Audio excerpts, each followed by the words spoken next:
Hey everyone, welcome to chemistry in detail. इस video में हम स्टडी करेंगे प्योर सब्सटेंसेस।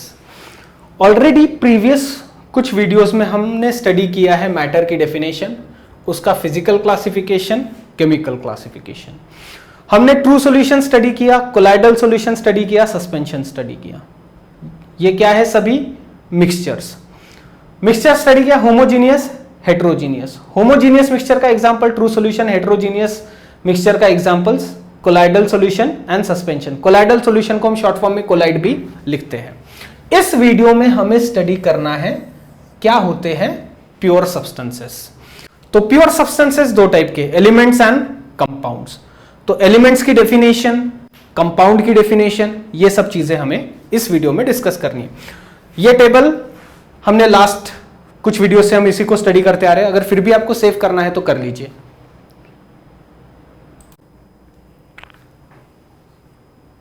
कर लिया? चलिए। तो प्योर सब्सटेंसेस होते हैं दो टाइप के, या तो एलिमेंट्स या तो कंपाउंड्स। तो रॉबर्ट बॉयल ये पहले साइंटिस्ट थे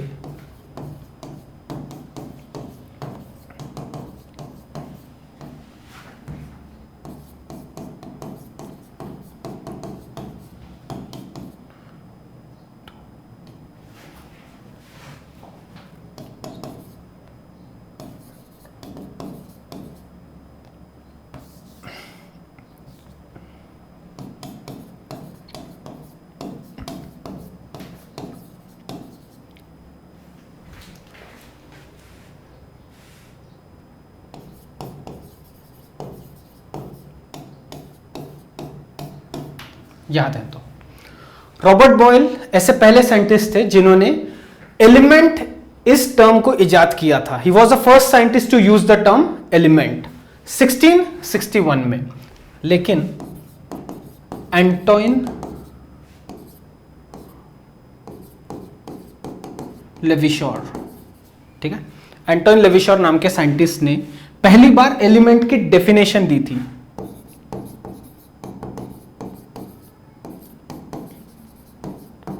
Defined element as the basic form of matter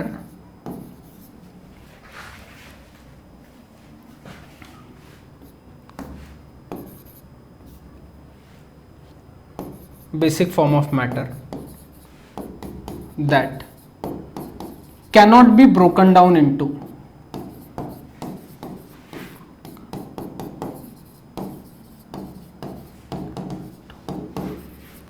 simpler substances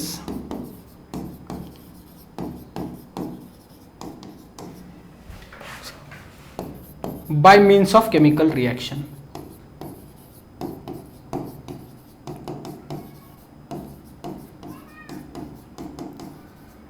क्या है एलिमेंट की डेफिनेशन? एंटोइन लेविशोर नाम के साइंटिस्ट ने, फ्रेंच नाम है, ओके, और ये 1750 की रेंज में, 1750 की रेंज में पहली बार उन्होंने डेफिनेशन दी थी। Defined element as the basic form of matter that cannot be broken down into simpler substances by means of chemical reaction. Chemical reaction की मदद से हम उसे और सिंपल फॉर्म ऑफ मैटर में कन्वर्ट नहीं कर सकते, ये उन्होंने बताया एज डेफिनेशन ऑफ एलिमेंट। 100 बात की एक बात, एलिमेंट्स कितने हैं? 118, और 118 एलिमेंट्स को हम पीरियोडिक टेबल के फॉर्म में स्टडी करते हैं। अब मैंने आपको लिखाया था कि 91 मेटल्स है, 7 मेटलॉइड्स है और 20 नॉन मेटल्स है। तो इस पीरियोडिक टेबल में देखिए, ये boron, silicon, germanium, arsenic, antimony, tellurium, polonium, ये जिनको मैंने रेड कलर से सर्कल किया है, ये मेटलॉइड्स है। ये मेटलॉइड्स है, 7 मेटलॉइड्स। और उसके इधर साइड वाले जो है, ये इधर हाइड्रोजन 1, और फिर ये हीलियम, कार्बन, नाइट्रोजन, ये जितने भी दिख रहे हैं यहां तक कि आपको ये नोबल गैसेस, ये है नॉन मेटल्स। ये 7 मेटलॉइड्स, ये इधर साइड वाले ये नॉन मेटल्स, वो 1, और बाकी सब जितने भी है सब है मेटल्स। ये वो पीरियोडिक टेबल है जो एनसीईआरटी फॉलो करती है। तो एनसीईआरटी के पीरियोडिक टेबल के हिसाब से जैसे मेटल्स, मेटलॉइड्स और नॉन मेटल्स का क्लासिफिकेशन किया गया है, मैंने उस हिसाब से आपको बताया है। तो बेसिक फॉर्म ऑफ मैटर मतलब मैटर जो भी बना हुआ है इन 118 चीजों से बना हुआ है। जितने भी केमिकल फॉर्मूले बने हुए हैं वो सब इन 118 एलिमेंट से बने हुए हैं। तो एलिमेंट्स है 118, लेकिन दुनिया में सिर्फ 118 चीजें नहीं है, दुनिया में करोड़ों चीजें हैं। तो करोड़ों चीजों के केमिकल फॉर्मूले भी करोड़ों रहेंगे। हर चीज का एक केमिकल फॉर्मूला है, जैसा कि मैंने आपको प्रीवियस वीडियोस में भी समझाया है। ठीक है, तो प्योर सब्सटेंसेस को क्लासिफाई करते हैं एलिमेंट्स एंड कंपाउंड। एलिमेंट्स भी 3 टाइप के, प्रीवियस स्लाइड में मैंने बताया था। Metals 91, non metals 20, metalloids 7।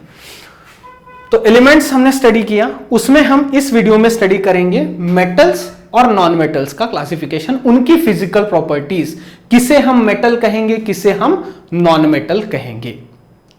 तो इसको पहले आप सेव कर लीजिए।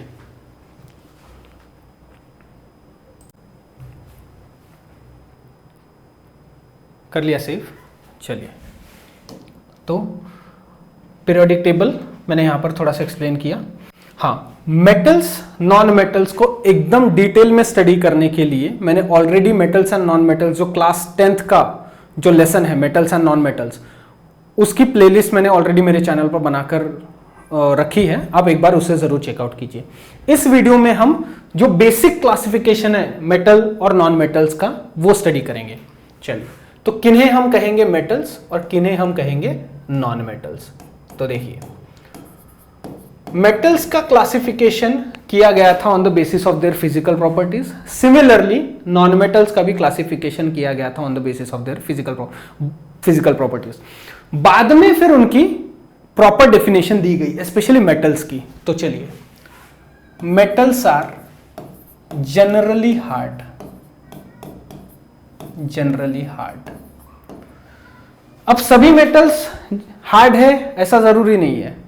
सोडियम चाकू से ही कट जाता है, नीडल से ही कट जाता है। तो अगर वो चाकू से कट सकता है तो हार्ड हुआ क्या? नहीं। और भी मेटल्स है जो सॉफ्ट है। कुछ कुछ मेटल्स हमारे हथेली पर रखकर ही पिघल जाते हैं, ओके, उनका मेल्टिंग पॉइंट कम होता है। तो देखिए, मेटल्स आर जनरली हार्ड लिखा है। तो जनरली शब्द का इस्तेमाल हम कब करते हैं?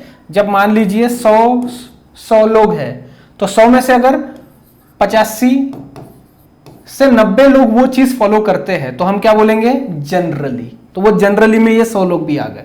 100 में से 90 लोग वो चीज फॉलो करते हैं, 10 लोग फॉलो नहीं करते, तो हम जनरली शब्द का इस्तेमाल करेंगे। और बाकी बचे हुए जो 10 है जो इन 90 की प्रॉपर्टीज को फॉलो नहीं करते, उन 10 को हम रखेंगे किसमें? एक्सेप्शंस में। तो मेटल्स आर जनरली हार्ड, तो नॉन मेटल्स क्या रहेंगे? Non metals are generally soft, generally soft. अब कार्बन बोले तो डायमंड, ग्राफाइट, ये दोनों डायमंड एंड ग्राफाइट ये कार्बन है और कार्बन नॉन मेटल है। तो non metals are generally soft, लेकिन डायमंड बहुत स्ट्रॉन्ग मटेरियल है, ग्राफाइट स्ट्रॉन्ग मटेरियल है। तो एक्सेप्शंस है, मेटल्स में भी है और नॉन मेटल्स में भी है। इसीलिए हमने शब्द कौन सा इस्तेमाल किया? जनरली। फिर metals are generally solid, solid exception इसका, except mercury. Mercury is liquid metal, metal है लेकिन लिक्विड अवस्था में रहता है। Except mercury which is a liquid metal. लेकिन -38 या -39 डिग्री सेल्सियस पे भी मर्क्यूरी सॉलिड बन जाता है। जैसे पानी 0 डिग्री पे आइस बन जाता है सॉलिड, तो -38 या -39 डिग्री सेल्सियस पे मर्क्यूरी भी सॉलिड बन जाता है। तो रूम टेम्परेचर पे मर्क्यूरी है लिक्विड। तो मेटल्स आर जनरली सॉलिड, तो नॉन मेटल्स आर जनरली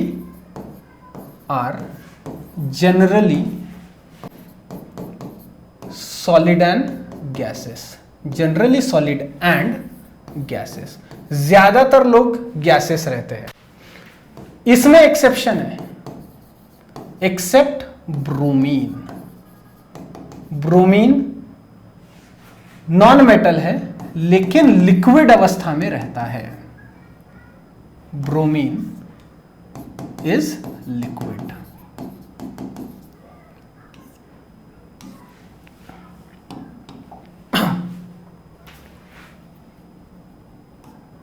यहां देखेंगे, मर्क्यूरी अकेला मेटल जो लिक्विड अवस्था में रहता है, ब्रोमीन अकेला नॉन मेटल जो लिक्विड अवस्था में रहता है। तो मेटल्स और नॉन मेटल्स की फिजिकल प्रॉपर्टीज एक दूसरे से रहेंगी अलग अलग। Metals are lustrous,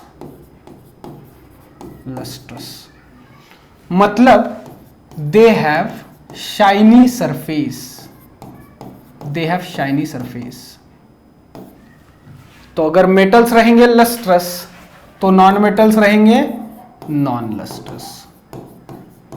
non metals are non lustrous.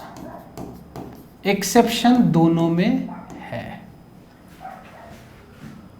जैसे अगर आप लोहे को देखें, आयरन, तो आयरन क्या चमकता है क्या?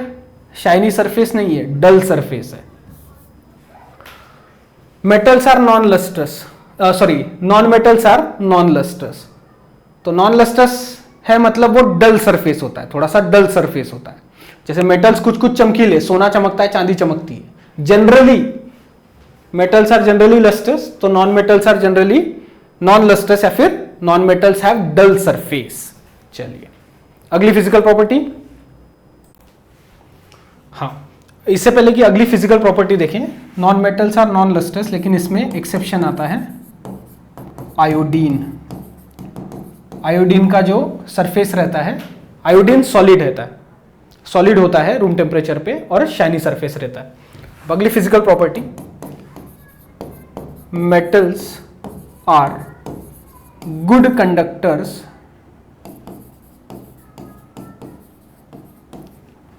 Of heat and electricity.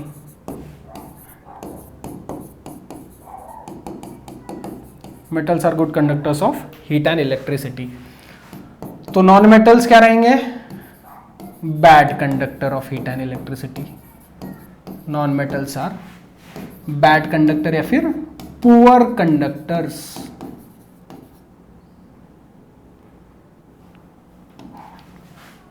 Of electricity and heat.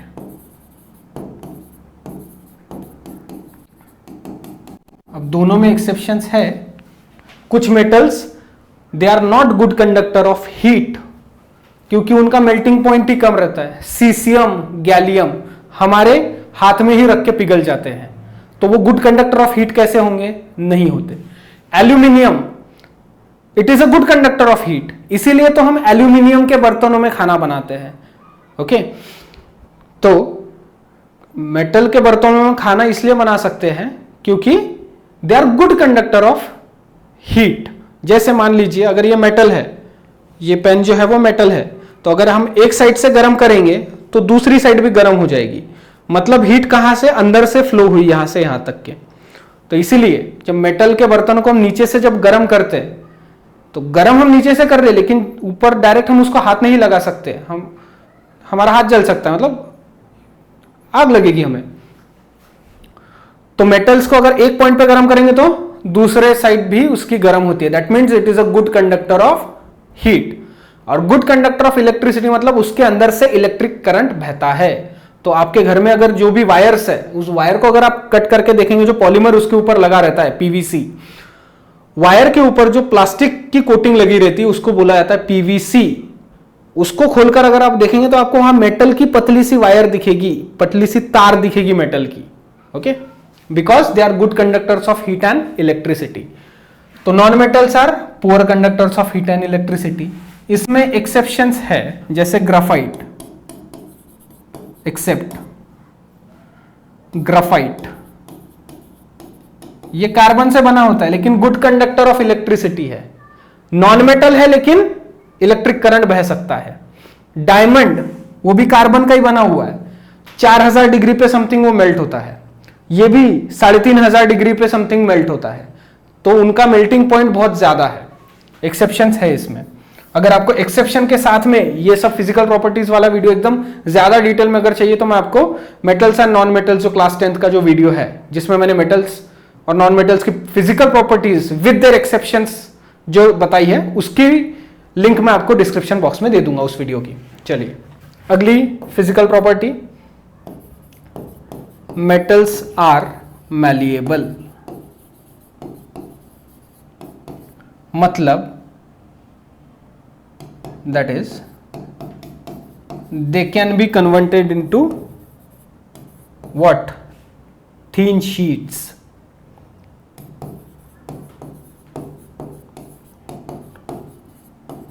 Thin sheets. Okay, मतलब अगर हम उसको हथौड़े से पीटेंगे, मेटल को अगर हम हथौड़े से पीटेंगे तो उसकी पतली परत बनाते आती है या पतले पतरे बनाते आते हैं। when beaten with hammer, when beaten with hammer। चलिए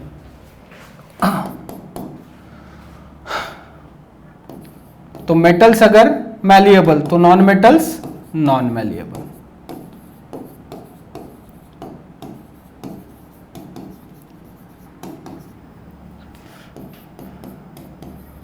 एक्सेप्ट ग्राफाइट, ग्राफाइट मैलिएबल है, उसके पतरे बनाते आ सकते हैं। तो चलिए मैलिएबिलिटी, मेटल्स आर मैलिएबल, तो मैलिएबिलिटी प्रॉपर्टी का नाम, मेटल्स उस प्रॉपर्टी को शो करते हैं इसीलिए मेटल्स को हम मैलिएबल बोलेंगे। तो what is malleability? The property of metals by which they can be converted into thin sheets when beaten with hammer, that property is called malleability. अब डक्टिलिटी भी मुझे इसी स्लाइड में लिखानी थी लेकिन हमें अगली स्लाइड की जरूरत पड़ेगी, पहले आप इसको सेव करो। इसमें एक चीज ऐड कर दीजिएगा, gold is the most ductile metal, most malleable metal, sorry ductile तो होता ही है लेकिन gold is the most malleable metal as well as gold is the most ductile metal, इसको भी ऐड कर दीजिए। अब सेव करो, हो गया। चलो अब ductility, the property by which metals can be converted into thin wires on stretching। ठीक है, the property by which metals can be converted into thin wires on stretching is called, उस प्रॉपर्टी का नाम है डक्टिलिटी। तो metals इस property को show करते हैं तो metals are ductile.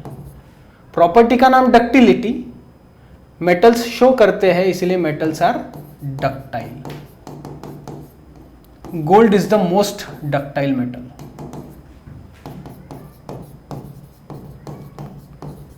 Ductile metal.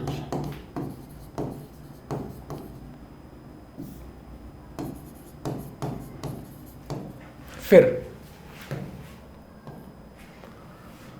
अगर मेटल्स आर डक्टाइल तो non metals are non ductile.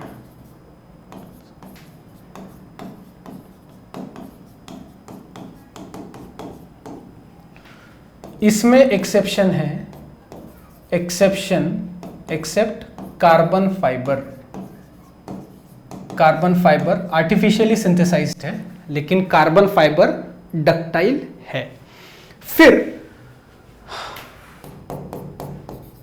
Metals have high density,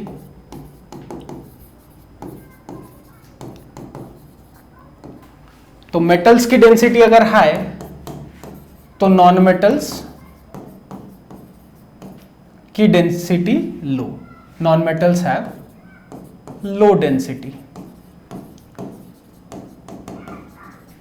इसमें एक्सेप्शन है, एक्सेप्ट आयोडीन, क्योंकि आयोडीन की जो डेंसिटी होती है वो होती है, आयोडीन की डेंसिटी 4.93 ग्राम पर सेंटीमीटर क्यूब, ग्राम पर सेंटीमीटर क्यूब हाई डेंसिटी होती है आयोडीन की। Non metals have low density, लेकिन उसमें एक्सेप्शन आयोडीन जिसकी डेंसिटी है इतनी, जो थोड़ी सी ज्यादा है। तो ये तो सभी हो गई फिजिकल प्रॉपर्टीज। मेटल्स के डेफिनेशन क्या रहेगी? सो मेटल क्या है, नॉन मेटल क्या है? They are elements. Elements 118, metals non metals. तो यहां देखिए, एलिमेंट्स जो हमेशा चार्ज अवस्था में पॉजिटिव रहेंगे, जैसे सोडियम चार्ज अवस्था में Na पॉजिटिव, मैग्नीशियम चार्ज अवस्था में +2 चार्ज, एल्यूमिनियम चार्ज अवस्था में +3। तो चार्ज उसके ऊपर +1 रहे, +2 रहे, +3 रहे, उससे कोई फर्क नहीं पड़ता। जो हमेशा पॉजिटिवली चार्ज रहेगा उसे हम बोलेंगे मेटल। हाइड्रोजन पॉजिटिव भी रहता है, हाइड्रोजन निगेटिव भी रहता है, लेकिन एक तो हाइड्रोजन सॉलिड नहीं है, हाइड्रोजन गैस है, ऊपर से हाइड्रोजन पॉजिटिव अवस्था में भी रहता है, निगेटिव अवस्था में भी रहता है। आयोडीन वैसे तो निगेटिव अवस्था में रहता है, लेकिन आयोडीन कभी कभार पॉजिटिव अवस्था में भी रहता है। तो हमें सिर्फ उससे मतलब है, अगर हम मेटल की बात करते हैं जो हमेशा पॉजिटिव अवस्था में रहे। ब्रोमीन कभी कभार पॉजिटिव अवस्था में भी रहता है, रहने को तो निगेटिव रहता है, लेकिन कभी कभार पॉजिटिव भी बन जाता है। तो जो हमेशा चार्ज्ड अवस्था में पॉजिटिव रहे, एक तो सॉलिड, एक ही एक्सेप्शन है मेटल में, कौन सा? Mercury, it is a liquid metal, लेकिन वो भी हमेशा चार्ज अवस्था में पॉजिटिव ही रहता है। Elements which are always positively charged in their charged form, या फिर elements which have the tendency to lose electron, जिनकी फितरत है इलेक्ट्रॉन सामने वाले को दे देने की। सामने वाले को इलेक्ट्रॉन देगा तभी वो खुद पॉजिटिव बनेगा। Elements which have the tendency to lose electron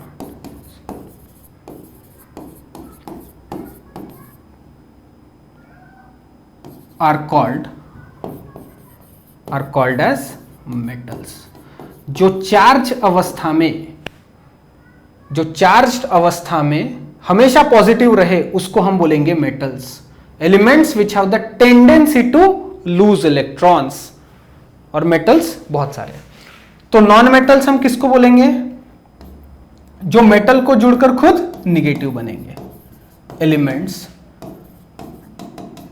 which accept electron, अगर वो दे रहा है तो ये ले रहा है, तो वो लूज करेगा तो ये स्वीकार करेगा। Elements which accept electron from metal and get converted into anion. ठीक है, elements which accept electron from metal and get converted into anion, उनको हम बोलेंगे नॉन मेटल्स।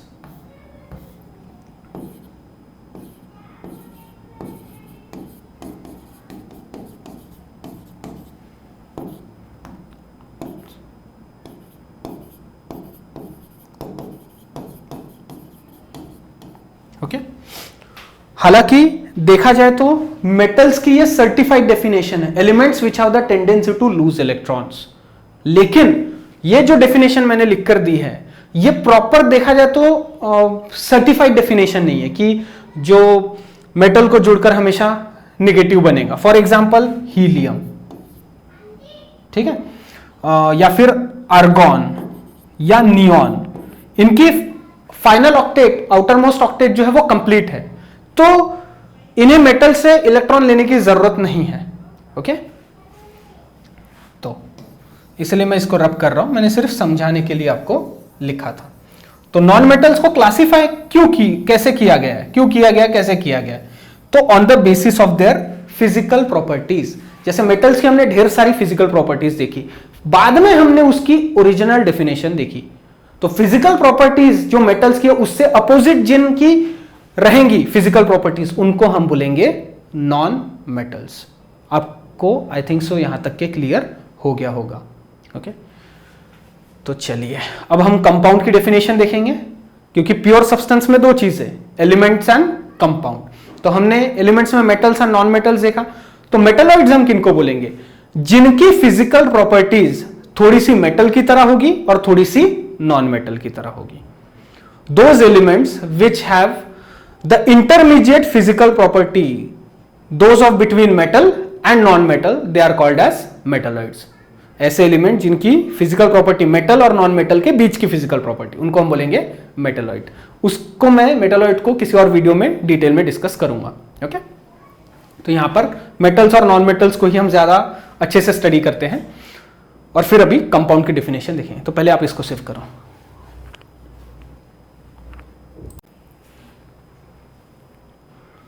कर लिया सेव।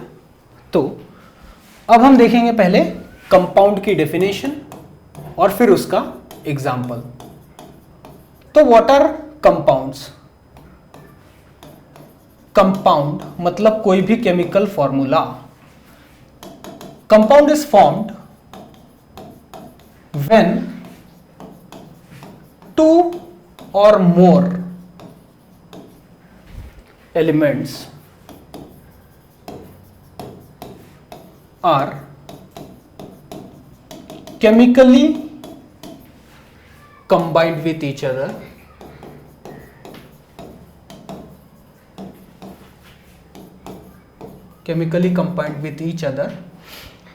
in fixed proportion.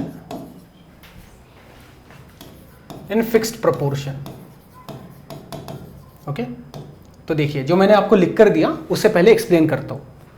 यहां देखिए, कंपाउंड तब बनता है जब दो या दो से ज्यादा एलिमेंट आपस में केमिकली जुड़ेंगे तो बनेगा कंपाउंड।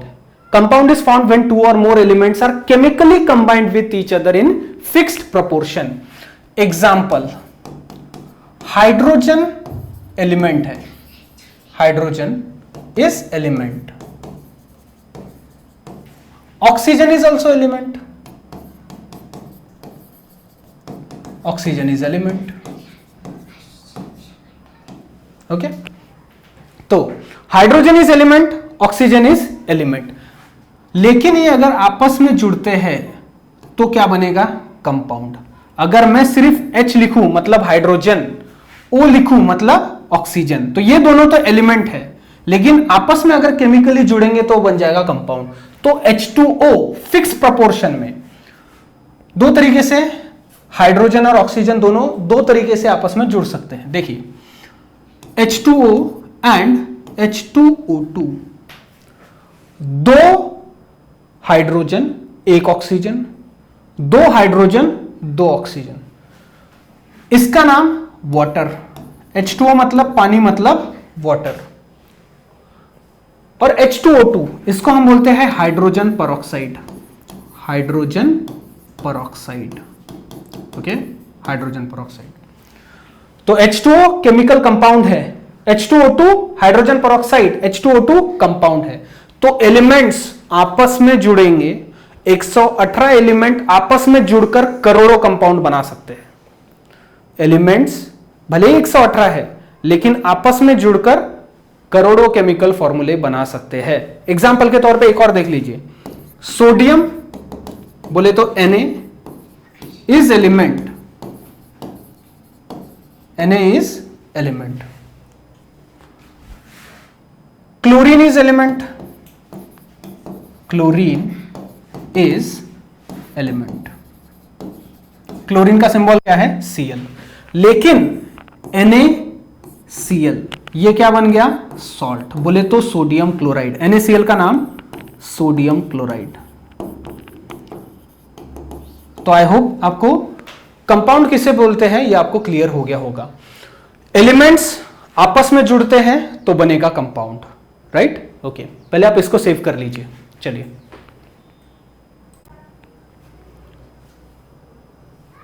हो गया?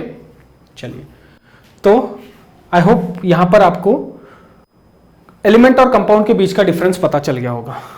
अब देखेंगे हम, और फिर वीडियो खत्म कर देंगे, फिजिकल चेंज और chemical change. Physical change and chemical change. अगर आपको कुत्तों की आवाज आ रही होगी वीडियो में तो थोड़ा सा एडजस्ट कर लीजिएगा। Physical change, the change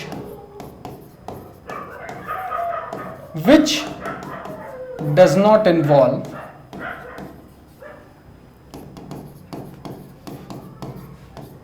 change in chemical composition.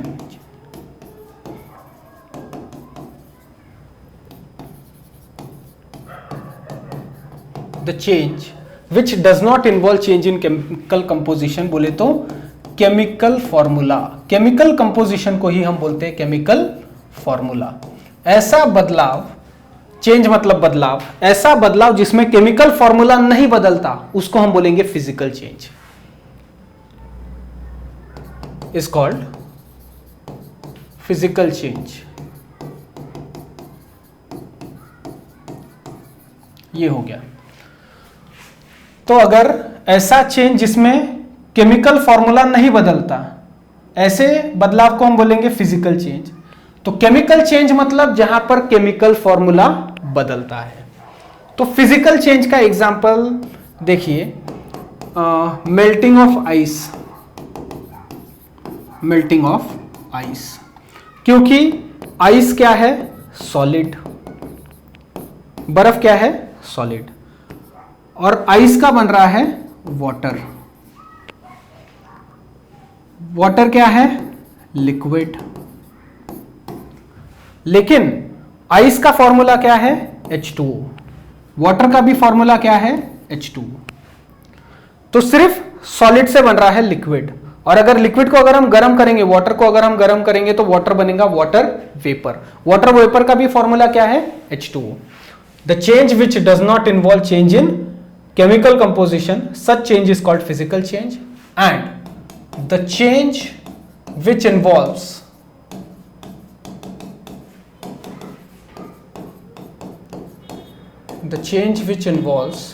change in chemical composition,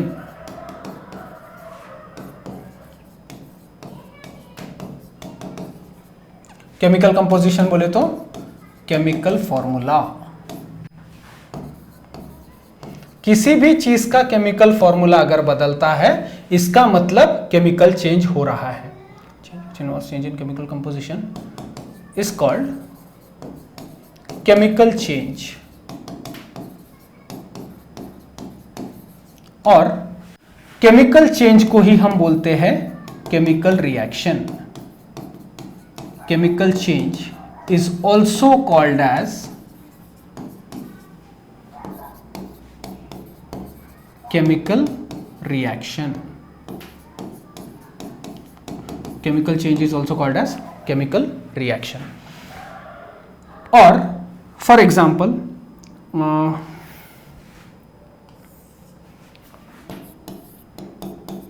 conversion of milk to curd, दूध से दही बनना मतलब केमिकल चेंज। एग्जाम्पल, मिल्क का केमिकल कंपोजिशन है लैक्टोज। लैक्टोज नाम की शुगर पाई जाती है मिल्क में। मिल्क से कर्ड बनना, मिल्क से कर्ड बनना, मिल्क का फॉर्मूला लैक्टोज, कर्ड का फॉर्मूला लैक्टिक एसिड। ये ध्यान में रखेंगे। दूध से दही बनना, लैक्टोज का लैक्टिक एसिड बनना। अब फिजिकल चेंज में सॉलिड का बना लिक्विड, आइस का बना वाटर। वाटर को आप दोबारा फ्रिज में रख दीजिए, फिर से वाटर का आइस बन जाएगा। उसको फ्रिज से बाहर निकाले, दोबारा वाटर बन जाएगा। वाटर को दोबारा फ्रिज में रखेंगे, फिर से आइस बन जाएगा। मतलब फिजिकल चेंज इज रिवर्सिबल। बार बार हम वो चीज आगे पीछे कर सकते हैं।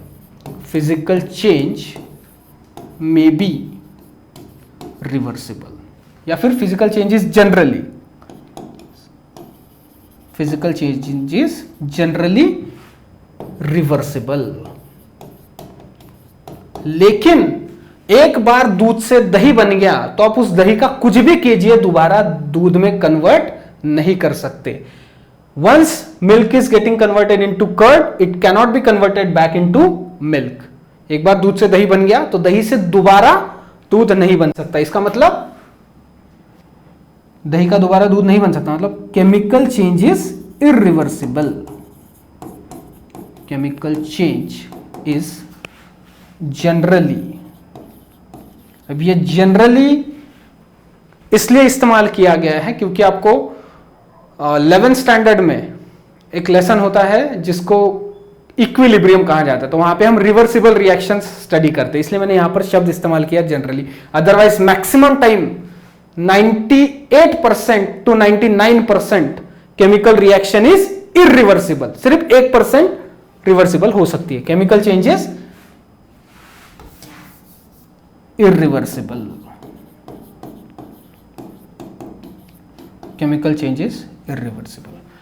तो this is the basic difference between physical change and chemical change. तो किसी भी चीज को अगर हम जला रहे हैं, बर्निंग, फिजिकल चेंज हुआ, केमिकल चेंज होगा, तो वो केमिकल चेंज होता है। किसी भी चीज को जलाना केमिकल चेंज होता है। ओके, तो पहले आप इसको सेव कर लेंगे। तो फिजिकल चेंज हमको समझ गया, तो कुछ 2-3 फिजिकल प्रॉपर्टीज भी स्टडी कर लेते हैं। इसको सेव कर लो।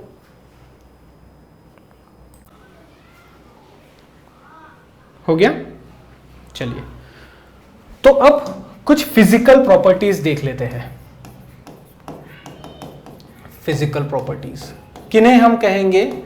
Physical properties, those properties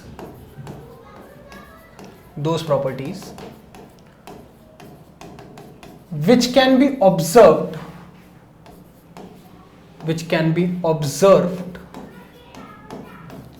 and specified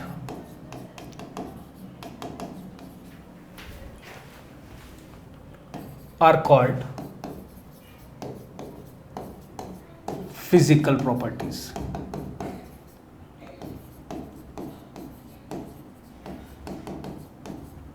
ठीक है, फिजिकल प्रॉपर्टीज मतलब ऐसी प्रॉपर्टीज जिनको हम ऑब्जर्व कर सकते हैं और बता सकते हैं।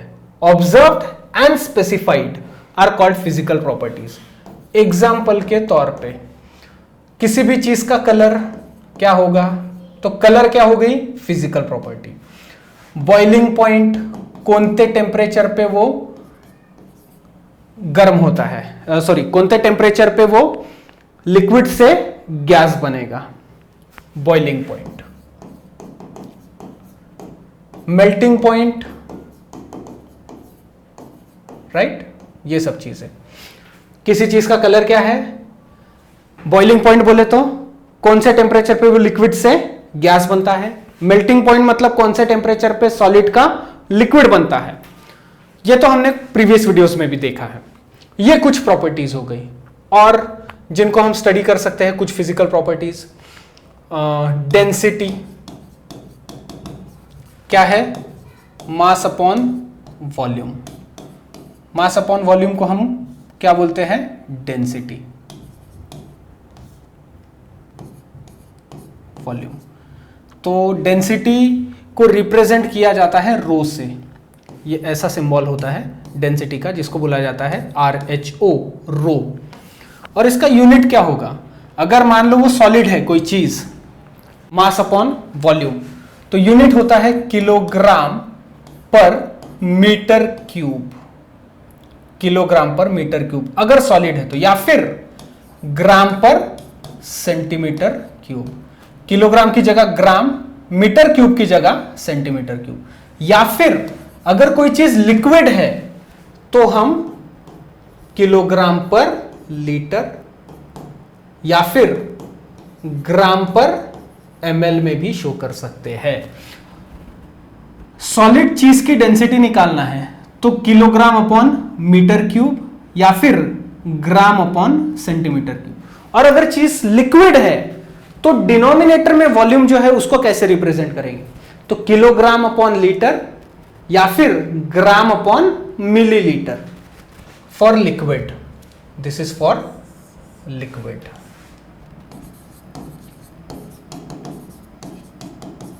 अगर लिक्विड की हमको डेंसिटी निकालना रहा तो यूनिट ये दो में से इस्तेमाल करेंगे, और अगर कोई चीज सॉलिड रहेगी तो उसके लिए फिर हम इसी का इस्तेमाल करेंगे। एक सेकेंड, ठीक है। अब डेंसिटी एक और फिजिकल प्रॉपर्टी हो गई।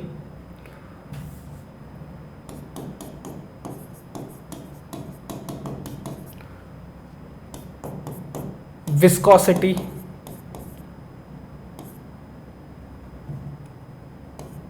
विस्कोसिटी ये एक प्रॉपर्टी हो गई। फ्लूइडिटी, फ्लूइडिटी ये भी एक फिजिकल प्रॉपर्टी है। ओके। रिजिडिटी, रिजिडिटी ये भी एक फिजिकल प्रॉपर्टी है। तो विस्कोसिटी और फ्लूइडिटी इसको थोड़ा डिटेल में देखते हैं, किसको बोले हम विस्कोसिटी और किसको बोलेंगे हम फ्लूइडिटी। तो इन दोनों को मैं पहले आपस में एक्सचेंज कर देता हूं, क्योंकि पहले फ्लूइडिटी समझेंगे तब आपको विस्कोसिटी समझ में आएगा।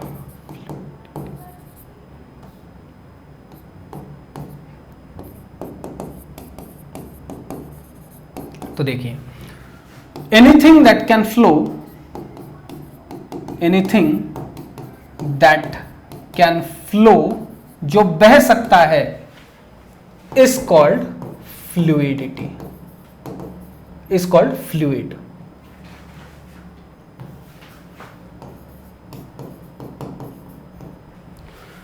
फ्लूइडिटी, तो पहले फ्लूइड समझो। एनीथिंग दैट कैन फ्लो जो बह सकता है उसको हम बोलेंगे फ्लूइड, और जितनी आसानी से बह सकता है मतलब फ्लूइडिटी।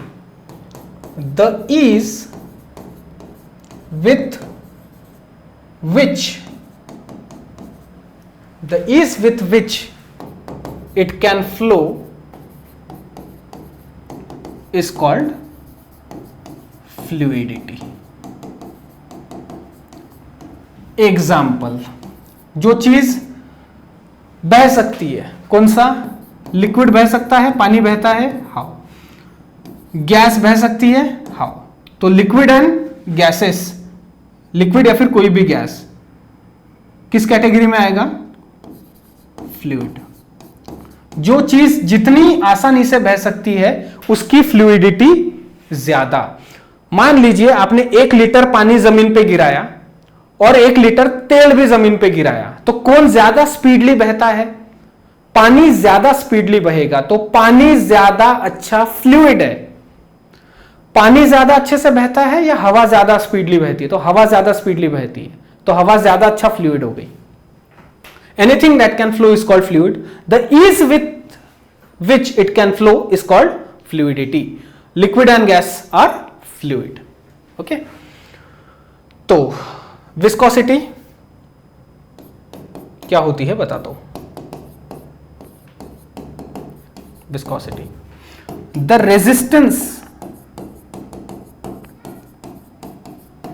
to flow. रेजिस्टेंस का मतलब टू अपोज, रेजिस्टेंस का मतलब विरोध करना, अपोज करना। The resistance to flow is called viscosity. Resistance to flow is called as viscosity. तो जो चीज ज्यादा अच्छा फ्लूइड उसकी विस्कोसिटी होगी कम। यहां समझिए, 1 लीटर पानी बहाया, 1 लीटर तेल गिराया, तो कौन ज्यादा अच्छे से भागेगा? पानी ज्यादा अच्छे से भागेगा। तो पानी की फ्लूइडिटी ज्यादा, तेल की फ्लूइडिटी कम, लेकिन जिसकी फ्लूइडिटी ज्यादा उसकी विस्कोसिटी कम। तो ऑयल की फ्लूइडिटी कम मतलब ही विस्कोसिटी ज्यादा। विस्कोसिटी मतलब 100 बात की एक बात, चिपचिपापन। पानी ज्यादा चिपचिपा नहीं है, तेल ज्यादा चिपचिपा है। चिपचिपाहट ज्यादा मतलब विस्कोसिटी ज्यादा, चिपचिपाहट ज्यादा मतलब विस्कोसिटी ज्यादा. The resistance to flow is called viscosity. Okay, more fluidity means less viscosity. Fluidity ज्यादा तो विस्कोसिटी कम. More fluidity means less viscosity and more viscosity means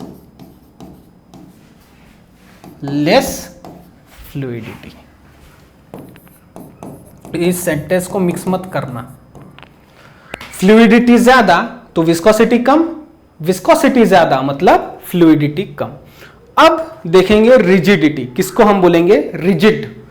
तो जो चीज क्या बोलते हैं, बदलाव एक्सेप्ट नहीं करती. फॉर एग्जाम्पल, अगर ये पेन, ये रिजिड है, ये अपने शेप में बदलाव एक्सेप्ट नहीं करती, मतलब ये रिजिड है. इसको अगर बेंड करने जाऊंगा टूट जाएगी, लेकिन मुड़ेगी क्या? नहीं.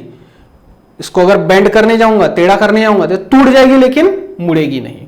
ऑन द अदर हैंड, अगर मैं एक कपड़ा लेता हूं ऐसा, अगर मैं कपड़ा लेता हूं तो इसको मैं फोल्ड कर सकता हूं. हाँ, इसको मैं फोल्ड कर सकता हूं ऐसे, राइट. तो यहां ध्यान दीजिए, ये रिजिड हुआ क्या? कपड़ा. कपड़ा रिजिड नहीं है क्योंकि वो अपना आकार बदल सकता है. अगर हम बाहर से फोर्स अप्लाई करेंगे तो आकार बदलेगा, उसका शेप बदलेगा, लेकिन इसका शेप जो है वो बदलेगा क्या? नहीं. मतलब ये रिजिड हो गया. तो what is rigidity? The property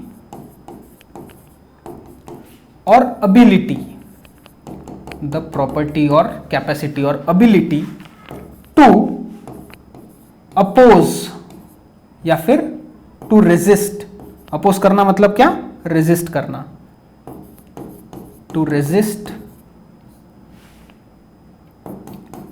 the change in its shape. In its shape, जो अपना आकार नहीं बदलेगा. The property or ability to resist the change in its shape when external force is applied.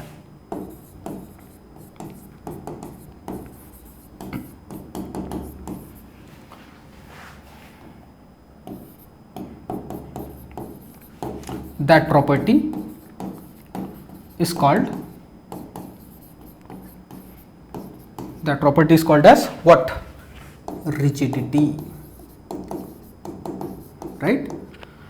The property or ability to resist the change in its shape when external force is applied, that property is called as rigidity. जैसे पत्थर का हम आकार बदल सकते हैं क्या? नहीं. उसका आकार बदलने जाएंगे मशीन की मदद से भी, अगर उसका आकार बदलने जाएंगे तो टूट जाएगा, लेकिन अपने आकार में बदलाव एक्सेप्ट नहीं करता. तो ये कुछ फिजिकल प्रॉपर्टीज हमने स्टडी की. कलर हमको पता ही है, बॉइलिंग पॉइंट पता है, मेल्टिंग पॉइंट पता है, density mass upon volume.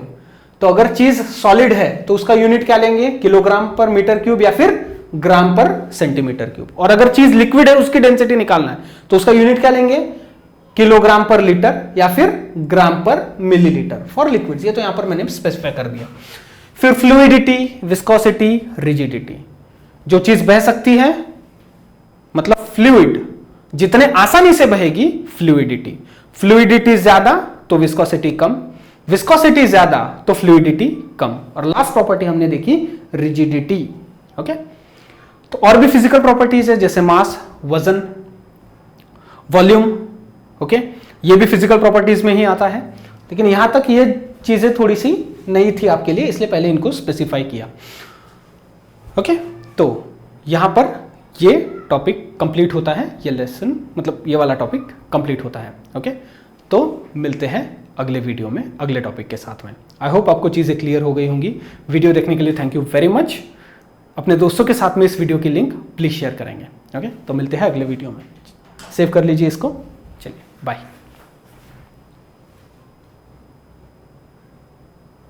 Save करेंगे.